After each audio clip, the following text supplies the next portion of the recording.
"You're nothing here. Get out." My own daughter screamed those words at me in front of 200 people at my grandchild's baptism, in God's house, on what should have been the most sacred day of our family's life. My name is Will Horby. I'm 71 years old, a retired Chicago detective, and I just learned that the daughter I raised for 35 years thinks I'm nothing. Like a tree that looks healthy until you discover the roots are completely rotted, my relationship with my daughter Emily had been dying for years. I just didn't want to see it. This story has more gut punches than a heavyweight fight, and by the end, you'll understand why sometimes walking away from your own blood is the only way to save your soul. It started beautifully.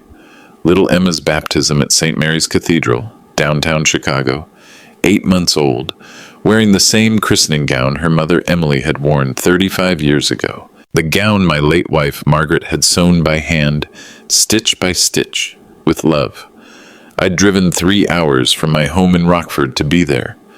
Brought gifts, flowers for Emily, a silver savings bond for Emma's college fund, $2,000 from my pension, money I really couldn't afford to give, but family comes first. Always. Or so I thought. The ceremony was perfect.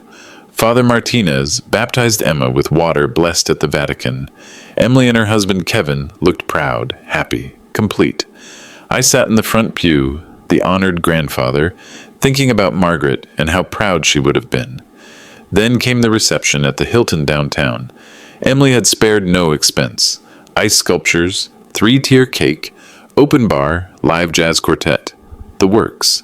The kind of party that costs $40,000 easy. I was mingling, showing pictures of Emma to other guests, when I overheard Emily talking to her friend Jessica near the gift table. "Can you believe he only brought $2,000? Kevin's father gave us $20,000. Some grandfather." My blood went cold. I'd given everything I could afford, and it wasn't enough. But that wasn't the worst part. The worst part came when I tried to help serve cake to the guests. Basic grandfather duties, right? Wrong. If you're listening from wherever you are in this beautiful country, you might want to grab a coffee and settle in. Because what happened next will make you rethink everything you know about family loyalty. And maybe think about hitting that subscribe button and dropping your state in the comments. Because entitled children exist everywhere, and this story proves it. Because my daughter's reaction to my simple act of service revealed just how little I actually meant to her. To understand how completely my daughter Emily had changed, you need to know who she used to be versus who she'd become. Growing up, Emily was different. She was the kid who'd save her allowance to buy me Father's Day gifts, who'd spend Saturday mornings helping me fix things around the house. When Margaret died 3 years ago from pancreatic cancer, Emily cried harder than anyone at the funeral. She promised me then that family would always come first. That promise lasted exactly 18 months. The change started when she married Kevin Blackstone 2 years ago. Kevin came from what he called old Chicago money. His family owned a chain of luxury car dealerships across the Midwest. The Blackstone name meant something in certain circles, and Emily quickly discovered she liked that kind of something. Kevin himself wasn't a bad man, just different from us. He wore suits that cost more than my monthly pension, drove a BMW that cost more than I'd made in 2 years as a detective, lived in a Lincoln Park townhouse worth $2 million. Everything about his world was expensive, exclusive, elevated, and Emily wanted to fit into that world so badly, it physically hurt to watch. She started small. New wardrobe from designer stores, expensive haircuts at salons in the Gold Coast, a personal trainer, a nutritionist, a life coach, to help her optimize her potential, all funded by Kevin's family money. Then came the bigger changes. Emily quit her job as a social worker. Kevin thinks it's beneath our family status, and became a full-time socialite. Charity lunches, country club events, fundraising galas for causes she'd never cared about before. The final change was how she treated people she considered beneath her new station. People like service workers, retail employees, restaurant servers. People like her own father, I lived in a modest two-bedroom house in Rockford that I'd bought with my pension savings, drove a 12-year-old Honda Civic, shopped at Walmart, and ate at Denny's. By Emily's new standards, I was embarrassing. Our phone calls went from weekly to monthly to holiday only. When I'd visit, she'd find reasons to meet at restaurants instead of her house.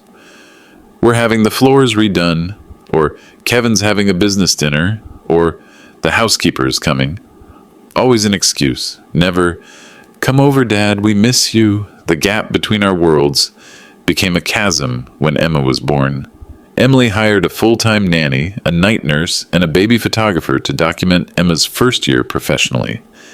Everything had to be perfect, Instagram-worthy, suitable for the Blackstone family image. I offered to help with babysitting. "Thanks, Dad, but we have professionals for that." I offered to contribute to Emma's nursery. "That's sweet. But Kevin's mother already decorated everything." I offered to teach Emma about her grandmother Margaret's Polish heritage. "We're focusing on Kevin's family traditions right now." Every gesture of love was politely declined. Every attempt to be involved was gently redirected. But I kept trying because Emily was still my daughter, and Emma was still my granddaughter, and family is supposed to mean something. 3 months ago, Emily called me with news about the baptism. Not an invitation, news. We've scheduled Emma's baptism for October 15th at St. Mary's. Kevin's family is flying in from all over the country. It's going to be a really significant event for the Blackstone name. "That's wonderful, honey. What can I do to help?" "Just be yourself, Dad, but maybe dress nicely. Kevin's father will be there, and first impressions matter." Dress nicely, like I was going to show up in overalls and muddy boots. I spent $300 I couldn't afford on a new suit from Men's Warehouse. Got a haircut at the barber shop I'd been going to for 15 years. Polished my dress shoes until they gleamed. When I arrived at the cathedral that morning, I felt proud. My granddaughter was being baptized, my daughter looked beautiful, and I was there to witness it all. Emily hugged me at the church entrance, but it was the kind of hug you give distant relatives at weddings. Polite, brief, performative. "Dad, you look nice. Listen, at the reception, Kevin's family is sitting at the head table. We've put you at table 7 with some of our neighbors." Table 7. In the back. With strangers. Kevin's father got the seat of honor next to the proud parents. Kevin's mother held Emma during photos. Kevin's siblings gave speeches about family legacy and Blackstone traditions. I sat at table 7 with Bob and Linda Morrison, who owned the dry cleaning shop near Emily's house. Nice people, but they weren't family. They weren't Emma's grandfather. That should have been my first warning that this day wasn't going to go the way I'd hoped. But I was still thinking like a father who loved his daughter unconditionally. I hadn't yet learned that Emily's love for me had become very conditional indeed. The moment that changed everything happened at 4:15 p.m., right when they were serving the 3-tier cake that cost more than my monthly grocery budget. I was standing near the dessert table, watching Emily and Kevin pose for professional photographs with Emma. The baby looked angelic in Margaret's christening gown, and I felt that deep grandfather pride that comes from seeing your bloodline continue into the future. The cake-cutting ceremony had just finished. Kevin's father, William Blackstone Sr., had given a speech about Blackstone family traditions and raising Emma in the proper manner. 20 minutes of self-congratulation that never once mentioned my side of the family tree. That's when I noticed several elderly guests struggling to get cake slices from the elaborate serving station. The catering staff was busy with the bar service, and these folks, probably Kevin's grandparents' friends, were having trouble managing the heavy crystal plates and ornate serving utensils. Basic decency kicked in. I walked over to help. "Let me get that for you, ma'am," I said to Kevin's great-aunt Eleanor, a sweet 90-year-old woman who was trying to balance a plate while using her walking cane. "Oh, how kind. Thank you, young man." I spent the next 10 minutes helping serve cake to guests who needed assistance. Nothing dramatic, nothing inappropriate, just basic human kindness that my mother had taught me 70 years ago. That's when Emily appeared beside me like a storm cloud. "Dad, what are you doing?" "Helping serve cake to some guests who were having trouble." Her face flushed red. "We have professional catering staff for that." They were busy with the bar. These folks just needed a hand. Dad, you need to stop. Now. I looked around, confused. Kevin's great-aunt Eleanor was smiling gratefully. Other guests were saying thank you. No one seemed upset, except Emily. Honey, I don't understand the problem. That's when she grabbed my arm and pulled me toward the back of the ballroom, away from the other guests. Her grip was tight, angry, possessive. The problem is that you're embarrassing me. You're acting like hired help instead of Emma's grandfather. I was just being helpful. You were being inappropriate. This is the Blackstone family's event, not some church potluck in Rockford. There are protocols, standards, expectations. I stared at my daughter, really looked at her, and saw a stranger wearing Emily's face. Someone who thought kindness was embarrassing, someone who valued appearances over basic human decency. Since when is helping people inappropriate? Since you decided to play servant at my daughter's baptism. Do you have any idea who these people are? Kevin's father just closed a $50 million deal with the Hendersons, and you're serving them cake like you work here. The contempt in her voice was shocking. This wasn't frustration or stress. This was genuine disgust with who I was as a person. Emily, these are just people who needed help. These are not just people, Dad. These are important people, influential people, people who matter in Kevin's business world and our social circle. And I'm not important? Wrong question. Emily's face went completely cold. Not here. You're not. Not in this context. This is about the Blackstone family now, and you're just... She struggled for words, looking around to make sure no one could overhear us. You're just you, Dad, and that's not enough for this level of event. The words hit me like a physical blow. My own daughter had just told me that who I was, a retired police detective, a widower, a man who'd raised her with love and sacrifice for 35 years, wasn't enough for her new life. I think I should go, I said quietly. Actually, yes, that would be best. This reception is really for Kevin's family anyway. Thanks for coming to the ceremony. That meant something. Thanks for coming. Like I was a distant acquaintance who'd done her a small favor. I started walking toward the exit, dignity intact but heart completely shattered. I'd made it maybe 20 steps when I heard Emily's voice behind me, loud enough for nearby guests to hear. Dad, wait! I turned around, hoping for an apology, hoping she'd realized how cruel she'd been. Instead, she walked up close and delivered the final blow in a voice that carried across half the ballroom. You're nothing here. Get out. 200 people heard those words, including Emma's other grandparents, Kevin's business associates, and half of Chicago's social elite. My daughter had just publicly humiliated me at her own daughter's baptism, but what she didn't know was that I'd spent 30 years as a detective learning how to disappear completely, and I was about to give her exactly what she'd asked for. I walked out of that Hilton ballroom with 200 pairs of eyes watching me go. The silence was deafening. No conversations, no clinking glasses, no jazz quartet. Just the sound of my dress shoes on marble flooring and the knowledge that my daughter had just disowned me in front of Chicago's social elite. The valet brought my Honda Civic to the front entrance, and I could see guests gathering at the windows to watch the humiliated grandfather drive away. Some looked embarrassed for me, others looked curious about the drama. A few looked relieved that the awkward moment was over.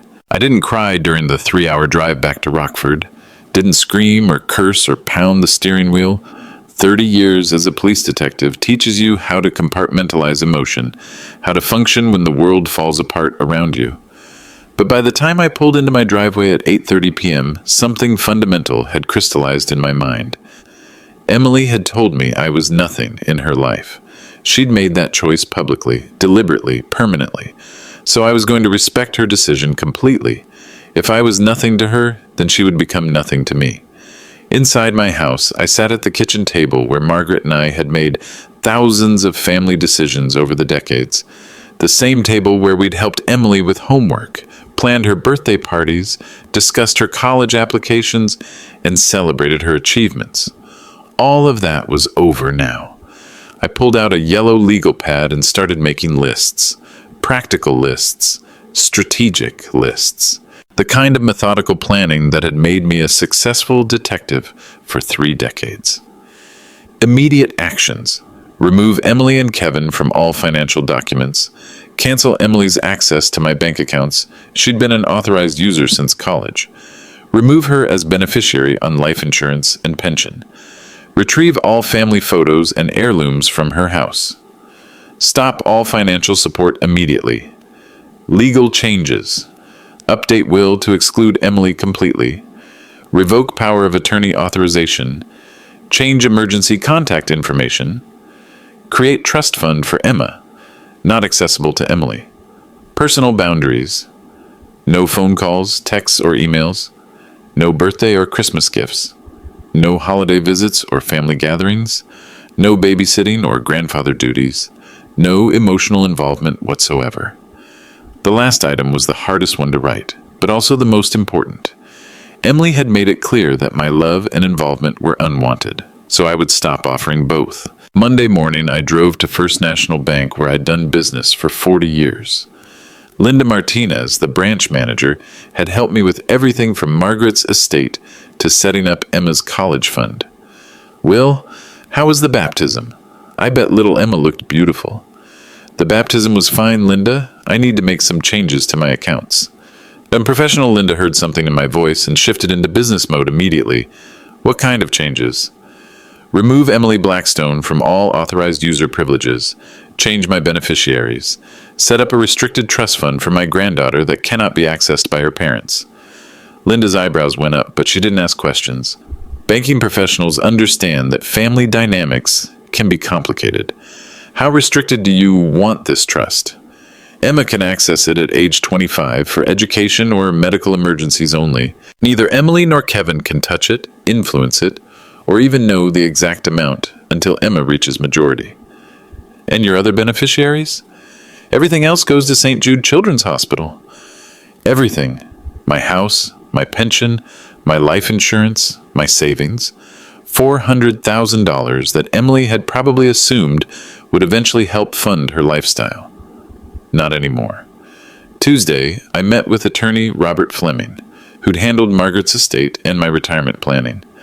Robert was my age, understood the weight of family decisions, didn't try to talk me out of anything. Will, are you sure about this? These changes are pretty drastic. Robert, my daughter told me I was nothing to her, in public, at her daughter's baptism. I'm taking her at her word. But what about Emma?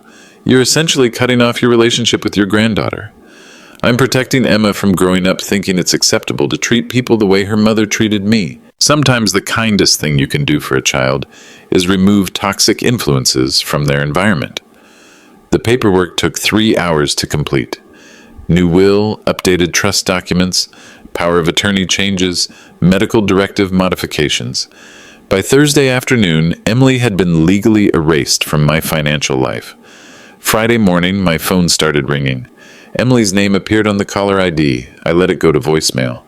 The message was brief. Dad, we need to talk. Kevin's mother mentioned you seemed upset at the reception. Call me back.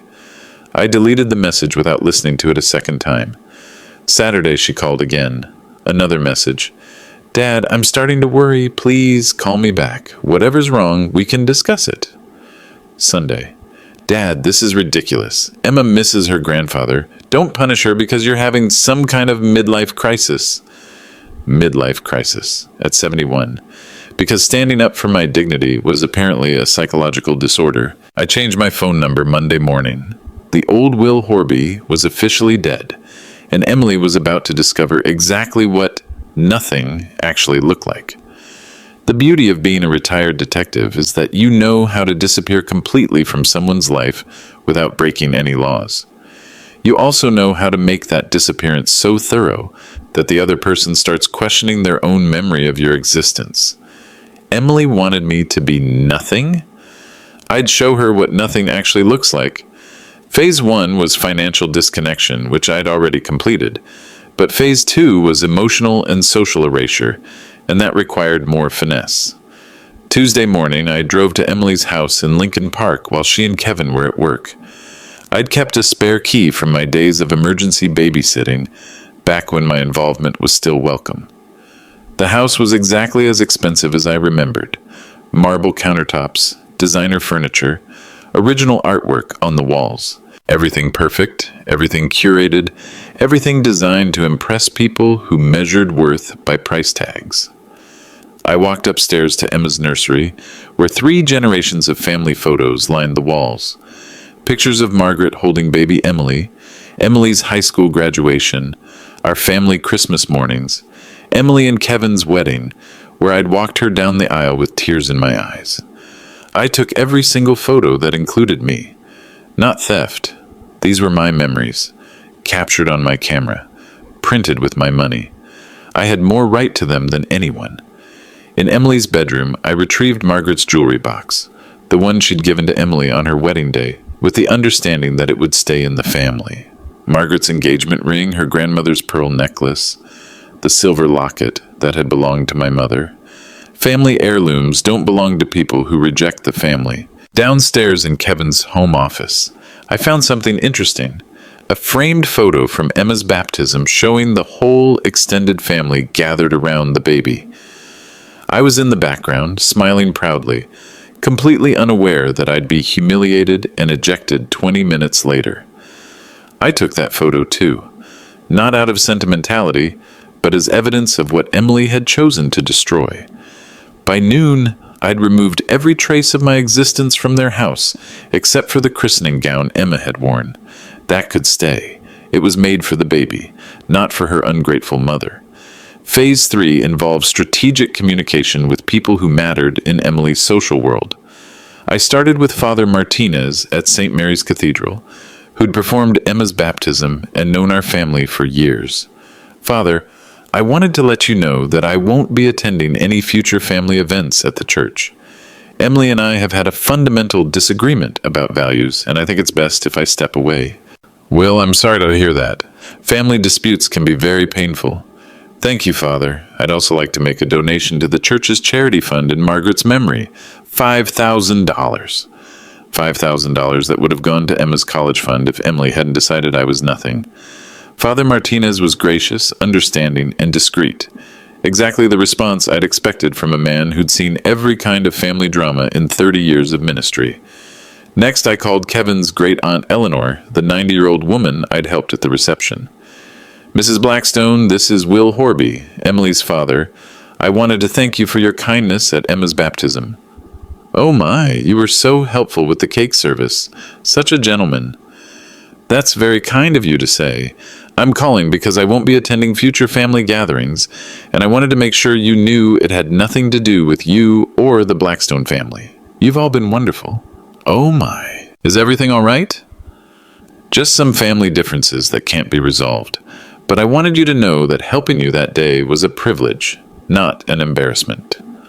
Subtle, dignified, and guaranteed to make Eleanor wonder exactly what kind of family differences would cause a grandfather to voluntarily remove himself from his granddaughter's life. The beauty of this approach was that I wasn't bad-mouthing Emily or creating drama. I was simply, quietly disappearing, letting people draw their own conclusions about why a devoted grandfather might choose complete exile. Thursday afternoon, Emily called my old phone number and got the disconnected message. By Friday, she was calling my neighbors.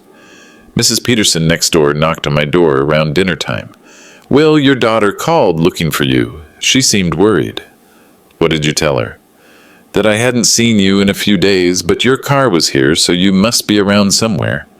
Perfect. If she calls again, please tell her the same thing. Mrs. Peterson looked confused, but agreed. Small-town neighbors understand that sometimes people need privacy, even if they don't understand why. Saturday morning, Emily showed up at my house. I watched from the upstairs bedroom window as she rang the doorbell repeatedly, then walked around the house peering in windows. She looked frustrated, confused, maybe even a little scared. Good. She left a note in my door. Dad, whatever's wrong, we can fix it. Emma needs her grandfather. Please call me. I threw the note in the trash without reading it twice. Sunday, Kevin's BMW pulled into my driveway. Emily and Kevin both got out, looking serious and determined.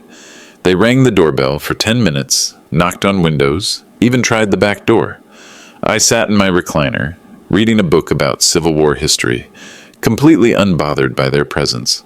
They could stand on my porch all day if they wanted. I had nowhere to be and nothing to prove. Eventually, they gave up and drove away. Monday morning, I got a call on my new phone number from a number I didn't recognize. Is this Will Horby? Who's asking? This is Kevin Blackstone.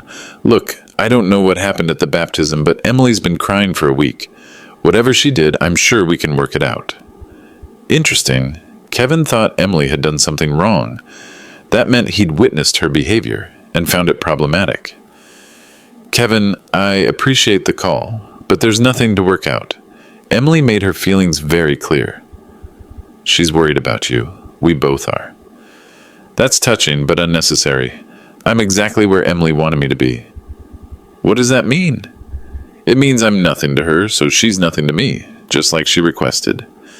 The silence on the other end told me Kevin was starting to understand the magnitude of what Emily had actually done. 3 weeks into my complete disappearance from Emily's life, she started getting creative about trying to force contact. Desperate people do desperate things, and Emily was discovering that making someone nothing is a lot easier than making them something again. It started with showing up at places she knew I might be.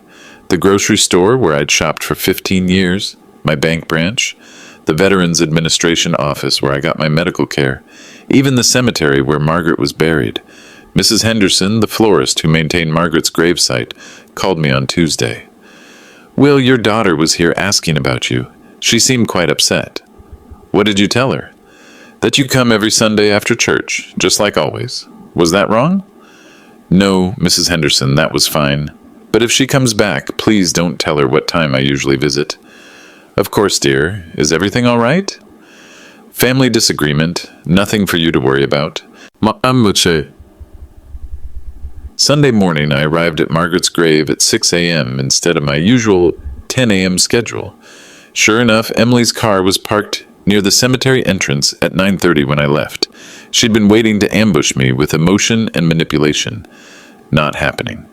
The next escalation came through Emma. Wednesday afternoon, I was at Walmart buying groceries when I heard a familiar voice behind me. Grandpa Will! I turned around to see Emma in a shopping cart, reaching toward me with both arms. Behind her, Emily looked triumphant, like she'd finally cornered her prey.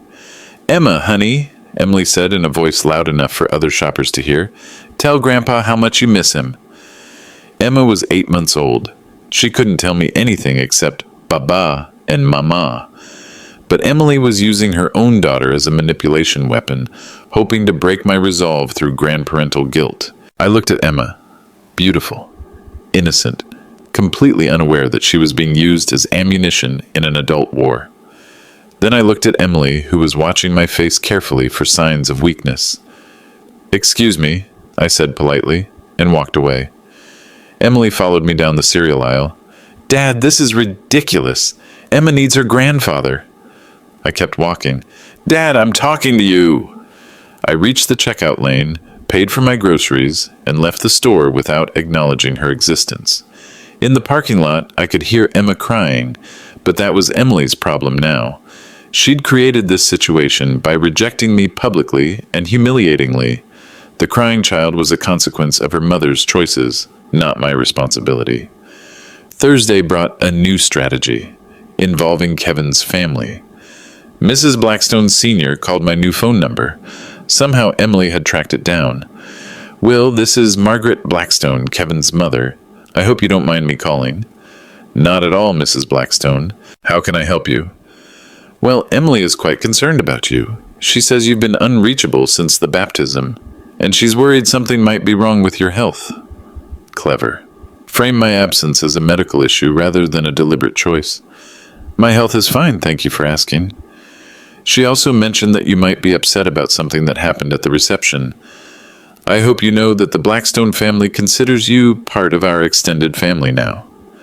Part of the extended family, right. The part that sits at table 7 in the back with strangers. Mrs. Blackstone, I appreciate your concern, but there's been no misunderstanding. Emily made her position very clear, and I'm respecting her wishes. What position? That I'm nothing in her life. So I've removed myself completely. Silence on the other end. Mrs. Blackstone was clearly not prepared for direct honesty. Will, surely that's not what she meant. Ma'am, your daughter-in-law told me I was nothing here and to get out in front of 200 people at her daughter's baptism. I don't think there's much room for misinterpretation. More silence. Then, I see. Well, perhaps families sometimes say things in the heat of the moment that they don't really mean. Perhaps they do, but this wasn't the heat of the moment. This was the culmination of 2 years of systematic exclusion and disrespect. I'm sorry to hear that. So am I, but it's done now. Friday morning brought Emily's most desperate gambit yet. She called the Rockford Police Department and filed a wellness check request. Officer Patricia Collins, who'd worked with me during my last 5 years on the force, knocked on my door at 2 p.m. Hey, Will, sorry to bother you, but we got a call from your daughter. She's worried because she hasn't heard from you in a few weeks. Pat, do I look unwell to you? Officer Collins looked me up and down. Clean clothes, clear eyes, steady voice, obviously functioning normally. You look fine to me, but she was pretty insistent that something was wrong. Something is wrong. My daughter publicly humiliated me and told me I was nothing to her. So I took her advice and became nothing to her, permanently. Family drama. Family conclusion. Pat nodded with the understanding of someone who'd seen every kind of domestic situation in 20 years of police work. Well, I have to file a report saying you're alive and competent. Is that accurate? Very accurate. Any message for your daughter? I thought about that for a moment. Emily had involved the police in our private family business, turning my decision to respect her wishes into a public concern. She'd escalated from manipulation to false emergency reporting. Time to make my position crystal clear. Tell her that Will Horby is alive, healthy, and has made an informed decision to honor her request that he be nothing in her life. Tell her that any further attempts to contact him will be considered harassment, and that she should direct her energy toward the family she chose over the family she rejected. Officer Collins wrote that down word for word. That's pretty final. It is.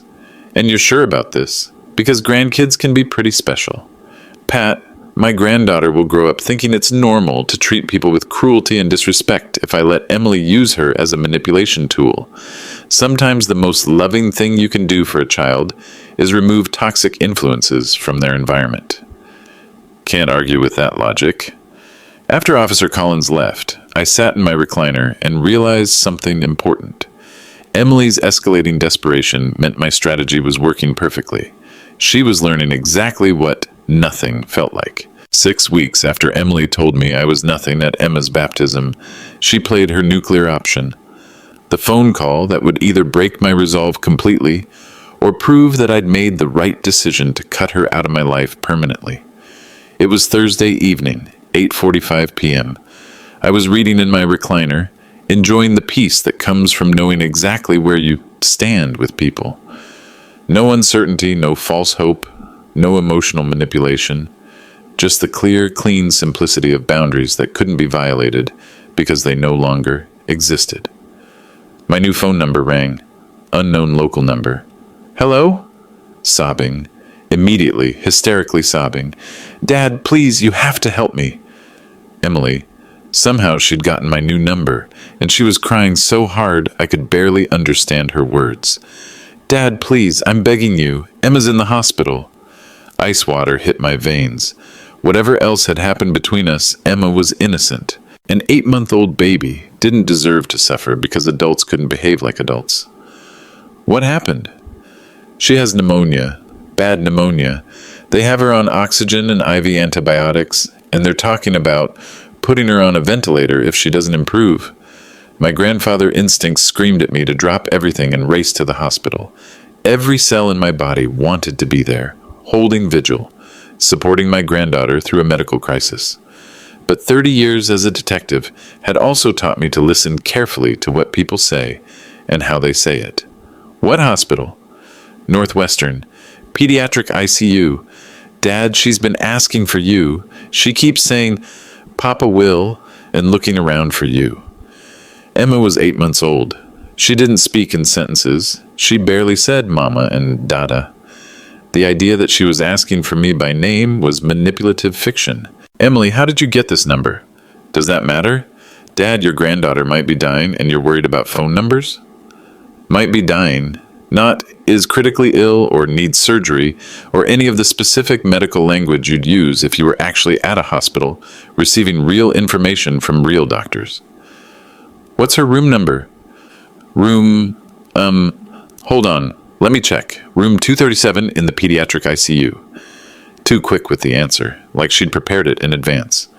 Who's her attending physician? Dr. Patterson. Dr. James Patterson. Dr. James Patterson was my diabetic specialist, an elderly internist who worked with geriatric patients. He'd never set foot in a pediatric ICU in his life. Emily was lying about everything. Emily, I'm going to hang up now. Dad, wait. Please, she needs you. I need you. I was wrong at the baptism. I was stressed and overwhelmed, and I said things I didn't mean. But Emma shouldn't suffer because I made a mistake. Emma isn't suffering because you made a mistake. Emma is suffering because you're using her as a weapon. She's really sick, Dad. I swear to God, I'm not lying about this. I pulled out my laptop, opened the Northwestern Medicine website, and navigated to the physician directory. Typed Patterson into the search function. 3 Dr. Pattersons on staff, none of them in pediatrics, none of them named James. Emily, there is no Dr. James Patterson in Northwestern's pediatric ICU. Silence. Complete silence. Then, maybe I got the name wrong. I'm so upset. I can barely think straight. What you are is desperate. And you're so desperate that you're willing to fake a medical emergency involving your own daughter to manipulate me into breaking boundaries you forced me to establish. Dad, is Emma actually sick at all? More silence. Emily, is your daughter currently in a hospital? She has a cold, a little cough. So you called me claiming she was dying of pneumonia when she actually has a cold. I was scared the cold might turn into something worse. The lies just kept coming. Emily had fabricated a life-threatening medical emergency, researched enough details to make it sound plausible, and practiced her crying performance before calling me, all to force me back into a relationship she'd publicly and deliberately destroyed. Emily, do you understand what you just did? I tried to get my father back. You committed fraud. You filed a false emergency report designed to cause emotional distress and manipulate behavior through deception. Dad, please. You used your own daughter as a fictional victim in an elaborate lie designed to break down my psychological boundaries. I just miss you. Emma misses you. Kevin thinks I'm losing my mind without you in our lives. Then you should have thought about that before you told me I was nothing and ordered me to get out of your daughter's baptism. I made a mistake. People make mistakes. No, Emily, mistakes are accidental. Spilling coffee is a mistake. Forgetting someone's birthday is a mistake. What you did was deliberate, calculated, and designed to humiliate me in front of people who mattered to you. But families should forgive. Families shouldn't need forgiveness for treating each other with basic human decency in the first place. I could hear her crying again, but it sounded different now.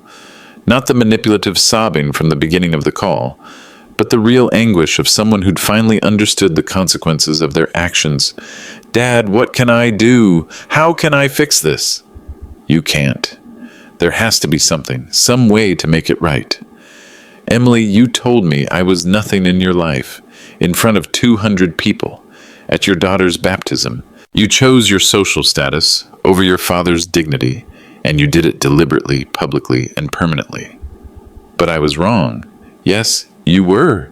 And some things can't be undone just because you've realized they were wrong. So you'll never forgive me? You'll never see Emma again? You'll never be part of our family? The pain in her voice was real now. The desperation was genuine. Emily had finally understood that actions have consequences, and that some consequences are permanent. Emily, the family I raised you in was based on love, respect, and treating people with dignity. The family you chose to create with Kevin is based on money, status, and treating people as disposable when they don't meet your social requirements. That's not true. You told your own father he was nothing and ordered him to leave your daughter's baptism because he helped elderly guests with cake service. That tells me everything I need to know about your values. Dad, please, don't give up on us. I'm not giving up on anything. I'm accepting what you already decided. You chose to make me nothing in your life, and I'm respecting that choice. What about Emma? Emma will grow up in the family you chose for her. With any luck, she'll learn better values than the ones you're teaching her. I hung up and turned off the phone. An hour later, Emily was ringing my doorbell. She stood on my porch for 2 hours, crying and pleading through the locked door. I sat in my bedroom reading a book about World War II, completely unmoved by her performance. Some bridges, once burned, can never be rebuilt. After Emily's fake medical emergency and 2-hour crying session on my front porch, I realized I needed to make my boundaries legally enforceable. Emotional manipulation was escalating to harassment, and harassment could escalate to something worse. Friday morning, I drove to the Winnebago County Sheriff's Office to meet with Detective Lisa Rodriguez, who specialized in domestic disputes and restraining orders. Will, I heard about your situation from Pat Collins. She said your daughter's been creating some problems. It's gotten worse since the wellness check. Last night, she fabricated a medical emergency involving her daughter to manipulate me into contact, then showed up at my house demanding entry. I played the recording I'd made of Emily's phone call. Illinois is a one-party consent state, so recording conversations you're part of is completely legal. Detective Rodriguez listened to the entire thing, taking notes on the key deceptions. Fake hospital, fake doctor, fake diagnosis, fake emergency. This is textbook emotional manipulation through false reporting. If she'd called 911 with this story, we could charge her with filing a false police report. I want to document everything in case it escalates further. Smart. Let me walk you through your options. Rodriguez pulled out a form titled Petition for Order of Protection. In Illinois, you can get a restraining order against family members if they're engaging in harassment, intimidation, or abuse. Based on what you've told me in this recording, you've got grounds for protection. What would that involve? No contact order. She can't call, text, email, or show up at your house. If she violates it, it's an automatic arrest and criminal charges. What about my granddaughter? That's where it gets complicated. The order would specifically prohibit using the child as a means of forced contact, but it wouldn't prevent you from seeing Emma if you chose to. Rodriguez explained the legal framework clearly. I could protect myself from Emily's harassment while still maintaining grandfather rights if I wanted to exercise them. But I didn't want to exercise them. Detective, I want the strongest protection available. Complete no contact order, including the granddaughter, especially my granddaughter. Emily has proven she'll use Emma as a manipulation weapon. I won't enable that behavior by providing her with leverage. Rodriguez looked surprised. Most grandparents wouldn't cut off contact with grandkids, even in difficult family situations. Most grandparents haven't been publicly humiliated at their grandchild's baptism and then subjected to harassment involving fake medical emergencies. Fair point. The paperwork took 3 hours to complete. Detailed chronology of events, witness statements from Officer Collins and Mrs. Henderson at the cemetery, audio evidence from the fake emergency call, documentation of escalating harassment patterns. Monday morning, Judge Rebecca Martinez reviewed the petition in Winnebago County Family Court. The hearing took 20 minutes. Mr. Horby, you're requesting a complete no-contact order against your daughter and her family? Yes, Your Honor.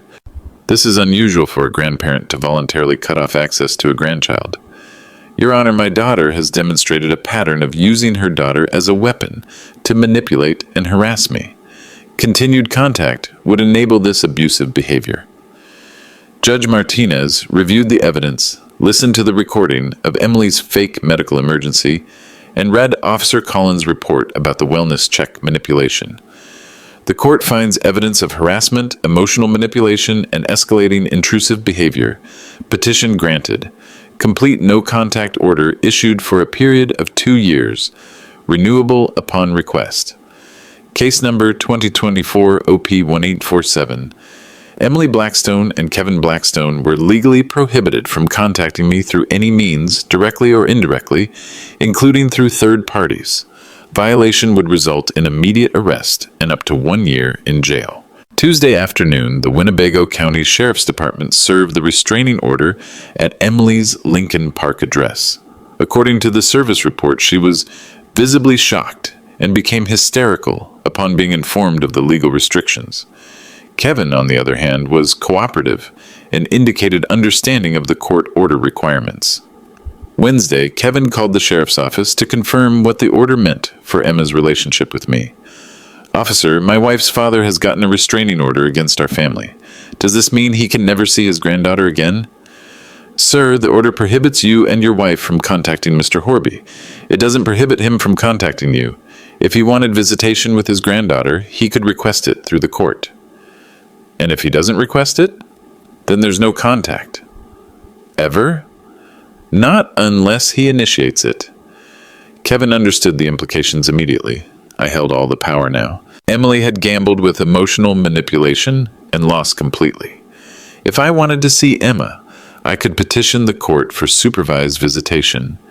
If I didn't, Emma would grow up without her grandfather. The choice was entirely mine, and Emily had no input whatsoever. For the first time in months, I felt completely safe in my own home. 4 months after the restraining order was served, Emily violated it in the most predictable way possible. She brought Emma to my house and used her as a shield against legal consequences. It was a Saturday morning in February, snow falling softly on Rockford, when I looked out my kitchen window and saw Emily's BMW parked in my driveway. She was standing on my front porch, holding Emma, who was now 1 year old and bundling in a pink winter coat. Strategic, emotional, completely illegal. I called 911. 911, what's your emergency? This is Will Horby at 1247 Elm Street. I have an active restraining order against my daughter, and she's currently on my property in violation of that order. Are you in immediate danger? She's holding my granddaughter, so I don't believe she's violent, but she's legally prohibited from being here. Officers are en route. Through the window, I could see Emily talking to Emma, pointing at my house, probably coaching her to say grandpa or make cute baby gestures designed to manipulate my emotions through the glass. It wasn't working. Emily had made her choice when she told me I was nothing. Everything that happened after that was consequence, not cruelty. Officer Patricia Collins arrived first, the same officer who'd done the wellness check months earlier. She approached Emily carefully, professionally. "Ma'am, I need to see some identification." "I'm Emily Blackstone. I'm just visiting my father." "Ma'am, we have a report that you're in violation of a restraining order." "That's ridiculous. This is my father's house. I have every right to be here." Officer Collins checked her computer database from the patrol car. Court Order 2024 OP-147 appeared on her screen with full legal details. "Ma'am, you are currently in violation of a no-contact restraining order issued by Winnebago County Family Court. You need to leave this property immediately." "But I have my daughter with me. She wants to see her grandfather." "Ma'am, the court order specifically prohibits using the child as a means of contact. Please return to your vehicle." Emily's voice got louder, more desperate. "This is insane. He's Emma's grandfather. She has a right to see him." "Ma'am, your father has the right to petition the court for visitation if he chooses to, but you have no right to force contact in violation of a legal order." That's when Emily made her final mistake. Instead of leaving quietly, instead of accepting the legal reality she'd created, she walked closer to my front door and started shouting, "Dad, I know you can hear me. Your granddaughter is out here. She's walking now. She can say Papa. Don't you want to see her?" Emma, confused by her mother's loud voice and the police officer's presence, started crying. Officer Collins had heard enough. "Ma'am, you're under arrest for violation of an order of protection." "You can't arrest me. I have a baby." "Ma'am, turn around and place your hands behind your back." Emily's voice became hysterical. "Dad, come out here. Don't let them arrest me. Emma needs her mother." Through my window, I watched Officer Collins handcuff my daughter while Emma cried in the snow. A second patrol car arrived, and Officer Mike Thompson took custody of Emma while Collins processed the arrest. It was heartbreaking and necessary in equal measure. "Dad, please." Emily screamed as they put her in the patrol car.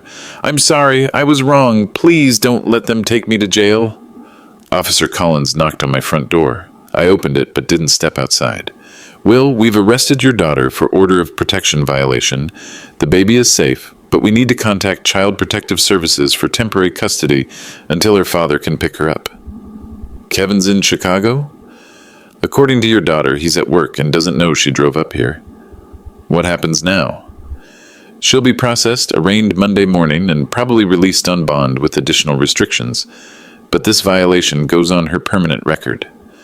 I looked past Officer Collins to the patrol car where Emily was sitting in handcuffs, still crying, still staring at my house like she couldn't understand how her life had come to this moment. "Officer, is there anything I need to do?" "Nope. The system works from here. She violated a court order. She faces the consequences." 20 minutes later, both patrol cars were gone. Emma was in temporary state custody until Kevin could drive up from Chicago to retrieve her. Emily was in Winnebago County Jail, probably calling Kevin to explain why she'd risked arrest to force contact with a father who'd made his position crystal clear. I sat in my kitchen drinking coffee, feeling something I hadn't expected. Relief. Not joy at seeing my daughter arrested, not satisfaction at watching Emma cry in the snow, but relief that the legal system had finally enforced the boundaries I'd established. Emily could no longer manipulate, harass, or force contact. The courts had removed her power to intrude on the peace I'd built. Some relationships end with dramatic confrontations and angry words. Some end with the quiet click of handcuffs and the understanding that choices have consequences. The phone call came 3 days after Emily's arrest. Kevin's voice, but different. Tired, defeated, carrying the weight of someone who'd finally seen his wife clearly. "Will, we need to talk." "Kevin, the restraining order prohibits you from contacting me on Emily's behalf." "I'm not calling on Emily's behalf. I'm calling on mine. And Emma's." Something in his tone made me listen instead of hanging up. "What's happened?" "Emily didn't just drive to your house Saturday. She's been doing other things. Things I didn't know about until the police investigation." Kevin explained what he'd discovered when he picked Emma up from Child Protective Services. Emily had been documenting our family conflict obsessively, building what she called evidence files to prove I was mentally unstable and unfit to be around Emma.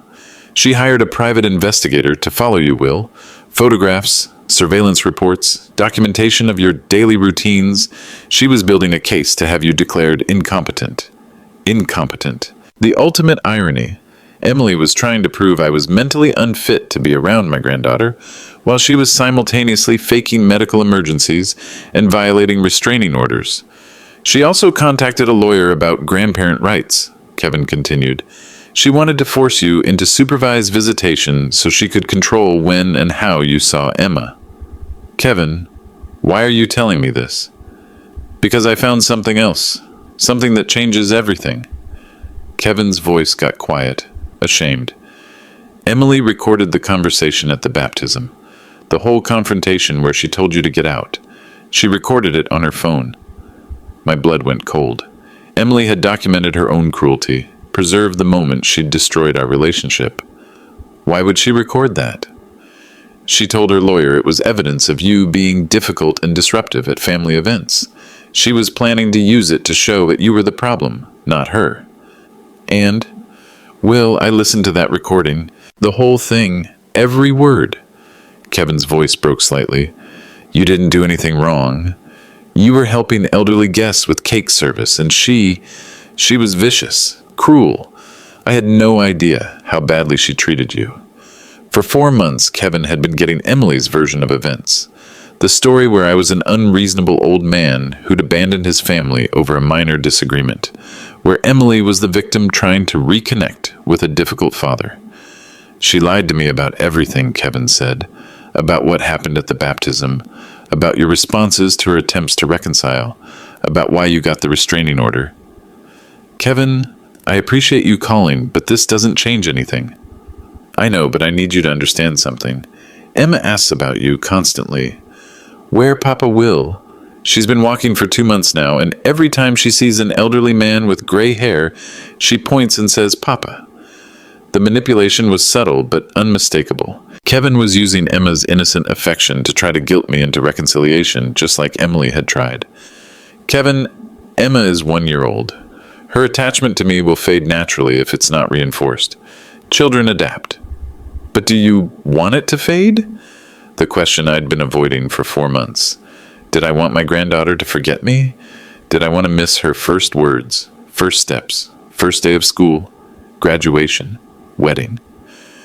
What I want doesn't matter. What matters is that Emma grows up learning healthy relationship patterns. Right now, she's learning that love includes public humiliation, emotional manipulation, and using children as weapons. Emily's getting help, therapy, anger management. She knows she was wrong. Kevin, Emily didn't make a mistake. She revealed her true character under pressure. People don't fundamentally change their values in therapy. They just learn better ways to hide them. So you'll never see Emma again? Never be her grandfather? The pain in his voice was real. Kevin genuinely loved Emma and wanted her to have a relationship with me, but he was married to someone who'd proven that her love came with conditions, requirements, and the constant threat of rejection. If Emma wants to find me when she's 18, I'll be here. If she wants to understand what happened between her mother and me, I'll explain it honestly. But I won't enable Emily's manipulative behavior by pretending it didn't happen. That's really it? That's your final answer? Kevin, your wife told me I was nothing in her life and ordered me to leave her daughter's baptism. She meant it then, and I believe her now. Some words can't be unsaid. And some relationships can't be repaired? Some relationships shouldn't be repaired. Some people earn permanent consequences for their choices. After Kevin hung up, I sat in my kitchen thinking about Emma, pointing at gray-haired strangers and saying, "Papa." It broke my heart. But some things are more important than avoiding heartbreak. Teaching children that cruelty has consequences is one of them. 2 years later, I'm sitting in my kitchen reading a letter from my lawyer. Emily's restraining order violation conviction was finalized. Kevin filed for divorce 6 months ago, and Emma is now living with her father in a supervised custody arrangement. The letter contains something unexpected, a formal request from Kevin for me to be part of Emma's life again. Emma is 3 years old now, Kevin writes. She still asks about Papa Will. Emily is out of our lives permanently. The divorce settlement included a clause prohibiting her from interfering in my parenting decisions. I think Emma deserves to know her grandfather. I set the letter aside and look out my kitchen window at the garden Margaret and I planted 15 years ago. The roses are blooming, the tomatoes are ripening, and everything grows peacefully without toxic influences. Emily taught me something valuable when she told me I was nothing in her life. Sometimes the most powerful thing you can do is accept people's assessment of your worth to them. When someone shows you who they are, believe them the first time. I've built a good life in these 2 years. Volunteer work with veterans, reading to children at the library, helping elderly neighbors with household repairs, community relationships based on mutual respect rather than blood obligation. Mrs. Patterson next door brings me soup when I'm sick. Her grandchildren call me Mr. Will and show me their school projects. Bob Henderson from down the street and I fish together on weekends. Real relationships with people who value kindness over status. Last month, I updated my will. Everything goes to St. Jude Children's Hospital and the Rockford Veterans Center. No family drama, no inheritance disputes, no one measuring my love by dollar amounts. Emma will be fine. She's living with a father who genuinely loves her and learned from his mistakes. Kevin remarried last year, a kindergarten teacher named Lisa, who by all accounts treats Emma with patience and affection. They're building a family based on respect and stability, not manipulation and social climbing. Emma will grow up learning healthy relationship patterns. The letter from Kevin sits on my table, a bridge I could cross if I chose to, but bridges work both ways. They can lead you toward good things or back into toxic situations you've worked hard to escape. I pick up the letter and put it in my filing cabinet, unanswered. Some doors, once closed, should stay closed. Some grandchildren are better served by grandfathers who choose peace over drama, boundaries over manipulation, and self-respect over family obligation. If Emma wants to find me when she's older, she'll know where to look. I'll be here in Rockford, living the quiet life her mother told me I was nothing for wanting. And I'll be perfectly happy to explain why sometimes choosing yourself over toxic family members is the most loving thing you can do. Share this story with someone who needs to hear it. Sometimes walking away is the strongest choice you can make.